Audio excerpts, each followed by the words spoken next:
Doğu Güneydoğu Anadolu bölgesi başta olmak üzere PKK'nın Kobani'ye yardım edelim, Kobani düşüyor çığırtkanlığı aldığı altında tüm Türkiye'de bir sokakları ateşe verdiler.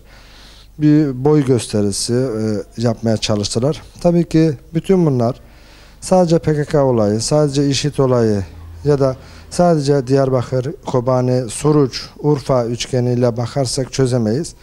Bütün bunlar Büyük Orta Doğu Projesi'nin ya da Büyük İsrail Projesi'nin bir parçası. Küçük bir İsrail devletinin orada yeniden inşasıdır. İsrail'in geleceği için kurulması düşünülen bir Kürdistan devletidir. Bu da Kürt halkını temsil eden Kürtlerin devleti değil. PKK adı altında gayrimüslimlerden oluşan bir Kürdistan devletidir. Bunu açık ve net söylüyoruz. Bunlar genelde zaten kimliklerini hem milletvekilleri olsun hem hareketin üst düzey temsilcileri olsun Ermeni olduklarını, gayrimüslim olduklarını açık aleni beyan ediyorlar. Doğu Güneydoğu'da Türkiye şu anda yok. Devlet olarak yok, emniyet olarak yok, istihbarat olarak yok, güvenlik olarak yok. Sen devlet olarak vatandaşını korumak zorundasın. Hüdapar'ın birçok teşkilat, parti binaları oldu. Saadet Partisi'nin birçok ilçe teşkilat binaları yağmalandı, yakıldı, tarandı. Bunu devlet koruyamadı. Emniyet mensuplarıyla ilgili irtibata geçildiği zaman açılım sürecindeyiz, biz müdahale edemeyiz. Tamamen orada emniyetin eli kolu bağlanmış bir şekilde. Artık bunu medyada herkes takip ediyor. Orada PKK kolluk kuvvetleri oluşturulmuş. En son geçenlerde bir Cumhuriyet Başsavcısı ilçede, Van'ın bir ilçesinde Cumhuriyet Başsavcısı giderken PKK'nın yol kontrolüne takılıyor ve kendisine bir 5-10 dakikalık propaganda yapılıyor.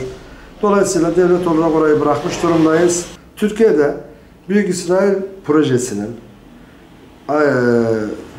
Siyonist Yahudilere Arz-ı Mevut adı altında vaat edilmiş toprakların Türkiye'nin bir takım sınırlarını içermesinden başka hiçbir sıkıntı yok. Yani o bölge Arz-ı Mevut toprakları içerisinde, Arz-ı Mevut vaat edilmiş topraklar sınır içerisinde kaldığı için oradaki yaşayan insanların sıkıntısıymış gibi gösteriliyor.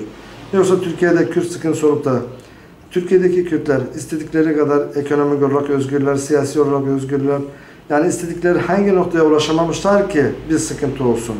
Böyle bir olay yok. Sadece bulundukları coğrafi bölgeden kaynaklanan bir sıkıntı var. Bizim Doğu Güneydoğu bölgesi sıkıntımız var. Üzerindeki insanlarla ilgili değil.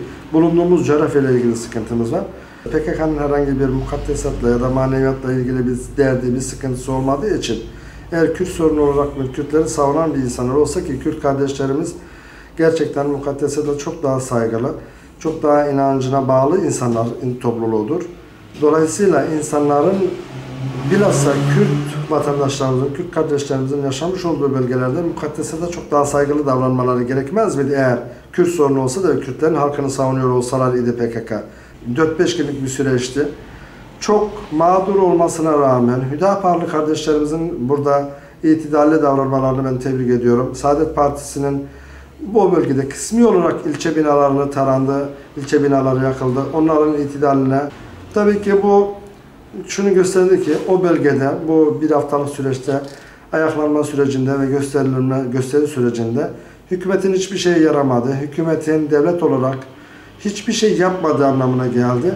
Çünkü 6 Ekim'de Alman Yeşiller Partisi'nin bir Yosma milletvekili var ya, bayan milletvekili. 6 Ekim'de Suruç'a geliyor ve açıklama yapıyor. Dünyada devleti olmayan tek millet Kürt milletidir diyor. 7 Ekim'de Selahattin Demirtaş'la görüşüyor ve 8 Ekim'de sokağa çıkma kararı alınıyor. Böyle bir ayaklanma çıktı. Tabii ki Doğu Güneydoğu bölgemizde ben daha önceki toplantılarda, açıklamalarımızda hep söylemişimdir. 4500 civarında ajan vardır. Bu insanlar orayı karıştırmak ve oradaki insanları tahrik etmekle ilgileniyorlar. Biz istihbarat olarak, güvenlik olarak, devlet olarak bunları bu bölgeden temizlemek zorundayız. Bunları temizlemediğimiz zaman söz sahibi biz değilizdir. Söz sahibi de bizim olmadığımız yerde başkaları gelir. Çok affedersiniz ama atizi itizine karışmış bir durumda. Herkes cirit atar o bölgede. Sonuçta da istemediğimiz olaylar cereyan eder. Eğer bölgede sıkıntı varsa Orayı temizlemek bizim en asli görevimizdir. Bizim istediğimizin dışındaki insanların orada bulunmasına müsaade etmemek zorundayız. Türkiye Güneydoğu bölgesini gözden çıkarmış durumda. Oradaki PKK'lı yönetime devretmiş durumda. Anadolu Lisesi 2. sınıf öğrencisi, kurban etini dağıtan, Allah rızası için hayır hizmetlerinde bulunan bir öğrenci. Ve bu insanlar sıkıştırılıyor, kimisi camdan atılıyor, kimisi çatıdan atılıyor, birkaç tanesi de kafaları taşla ezilerek öldürülüyor. Tabii ki bu bölgede kafası sulandırılmayan müsait insanları, Allah rızası için çalışan bir takım insanların kurtarmasından korkan bu aşırı uç PKK insanlar rahatsız oluyorlar. Çünkü insanlar istedikleri gibi yönlendiremiyorlar. İnsanlar istedikleri gibi sokağa dökemiyorlar, istediklerini yaptıramıyorlar. Bu gelişmelerden rahatsız oluyorlar.